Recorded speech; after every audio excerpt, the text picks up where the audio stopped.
Hey guys, it's Leah B from Prestige Veteran Medical Consulting. I am a U.S. Army veteran, physician assistant, and former compensation and pension examiner. So today I want to come on and discuss a really important topic. And if you're a veteran living with Parkinson's disease or know someone who is, this video is definitely for you.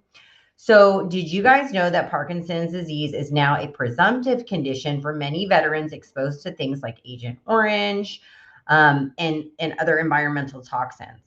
So today we're going to break that down. What is Parkinson's, how the VA views it, how you can connect it to service, and what benefits may be available.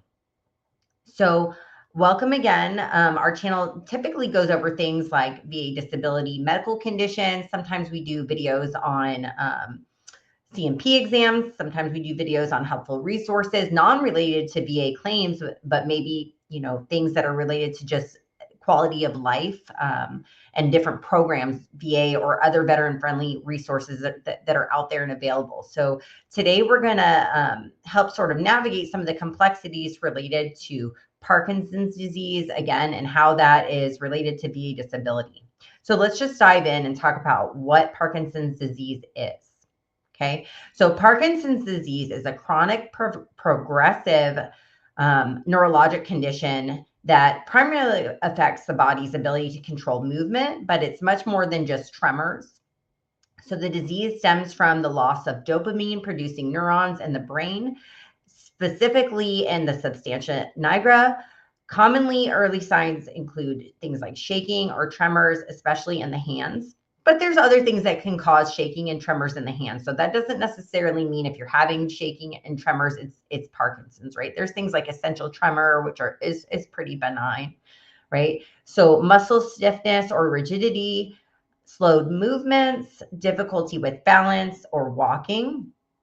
So there's something called facial masking, which can be reduced expression.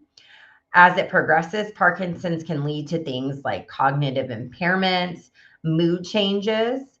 People can develop speech problems, difficulty swallowing, right? Or incontinence, so bowel disturbances, and severe limitations in daily life. This isn't just part of the aging process. It's a disabling condition with serious medical and functional impacts, right? So, and the VA recognizes that. So what is some literature and environmental risks that may be applicable you can review and go over with your neurologist? So why do veterans have higher rates of Parkinson's? So let's look at some of the science. So let me pull up some of my research here that I pulled for today's video. According to a 2011 report by the National Academies of Sciences, formerly the Institute of Medicine, there is limited or suggestive evidence linking Parkinson's to herbicide exposure, specifically Agent Orange.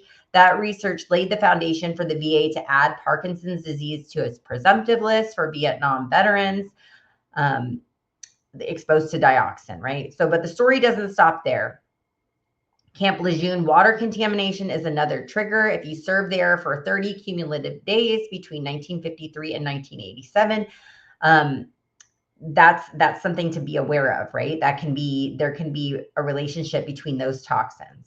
So burn pits used heavily in Iraq and Afghanistan exposed troops to toxic airborne chemicals. Ongoing research like the VA's Airborne Hazards and Burn Pit Center of Excellence is looking at possible links to Parkinson's and related neurodegenerative conditions. So TBI. TBI is another risk factor. So multiple studies, included VA-funded research, have shown a correlation between TBI and later development of Parkinson's symptoms, especially among younger veterans. Solvent exposures, so jet fuel, pesticides, things like this are also suspected contributors in some cases. This data matters. It helps establish patterns. It helps justify presumptives. And most importantly, it helps veterans build strength to their claims in some circumstances.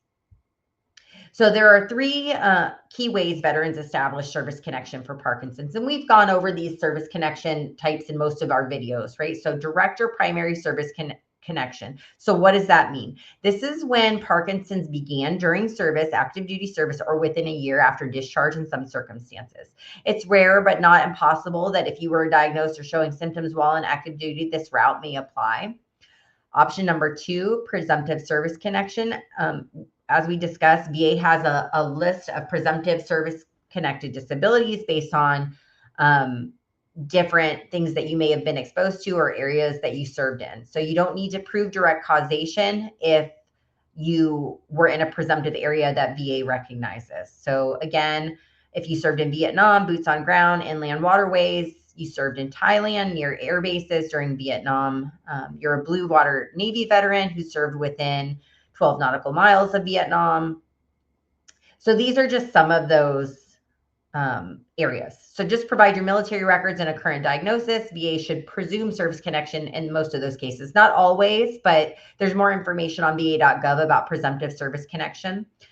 Secondary service connection. So this is when Parkinson's develops as a result of another service-connected condition.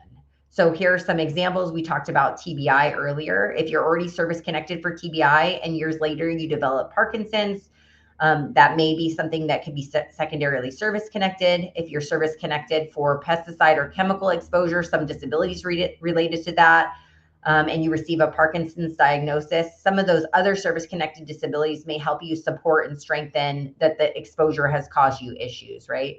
So once Parkinson's is service-connected, you might also be able to file other secondary service-connected disabilities related to the Parkinson's, right? So depression or anxiety, sleep disorders, gastrointestinal problems, loss of use of your extremities, bladder dysfunction, cognitive issues. Each of these types of things can be rated separately and compensated separately depending on the specifics.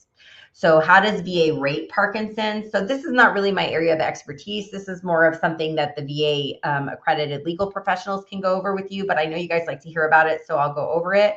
So VA rates Parkinson's under diagnostic code 8004 for Parkinson's. The base rating is 30%, but that's just the starting point. VA is required to rate each residual symptom of Parkinson's separately. That can include things like trouble walking or balance, rated under neurologic or orthopedic codes, speech and swallowing issues rated under those codes, mental decline, rated under cognitive or psychiatric codes, loss of use of hands or legs, you might qualify for special monthly compensation. So I remember a veteran's case that I reviewed once, and he was having difficulty with loss of use because he couldn't like button his buttons. He couldn't hold a spoon or a fork or utensils anymore.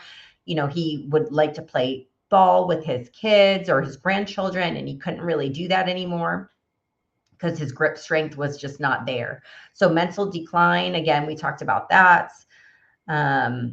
So in practice, veterans with Parkinson's often receive 70 to 100% ratings once all symptoms are considered. Not always, but it's not uncommon. So a veteran may also be eligible for TDIU or total disability based on individual unemployability if symptoms prevent them from holding a job. Parkinson's doesn't just qualify for monthly compensation. It can also unlock additional VA benefits such as, you know, aid in attendance if you need help with bathing, dressing, or toileting, housebound benefits if your condition restricts your mobility, caregiver support program if your caregiver, you know, if you meet qualifications for that. We have a great video on that as well. That special monthly compensation for loss of use of limbs or severe impairments. Again, that caregiver support program, including stipends and in-home support, priority enrollment in VA healthcare, including specialized neurology care, equipment and adaptive housing grants, including walkers, home modifications, vehicle assistance in some cases. These benefits can make a major difference in your life and your quality of life. So if you're considering filing a claim because you believe that your Parkinson's is related to service, you know, va.gov has great information on their website on how to do that, or you can also use someone like a VSO, accredited claims agent, or attorney to assist you. Make sure that you check that with va.gov to use their search tool. You can find different people that the Office of General Counsel has approved to help you with your claim. So having a formal diagnosis can be important from a neurologist. You can get buddy statements that document the impact on your daily life if that's applicable. If you're filing a secondary claim, you can, again, talk to your doctor about that to see if they'll support you with connecting those dots. It's not always required. The VA C&P examiners can do a good job of connecting that if there's strong evidence. And your symptoms are documented, complications, you know, things like that. So be persistent. Don't give up. This is serious. You're not asking for handouts. You're asking for what is fair. So Parkinson's disease is life-changing, but veterans living with this condition are not alone. Whether your exposure was related to Vietnam, Camp Lejeune, Iraq, burn pits, whatever, there are pathways to Service Connect and real support from VA. I hope this video was helpful. Please drop some comments and let me know what you guys, if you guys have any feedback or stories to share. Again, I always challenge you to go over to va.gov. They have really great help documents. I love the help documents on va.gov that go over those different presumptive areas, just information on Parkinson's disease, those VA accreditation tool searches so that you can find somebody to help you with your claim, and just general support. So thank you again for watching, and please like and subscribe, and I'll talk to you guys soon. All right, bye.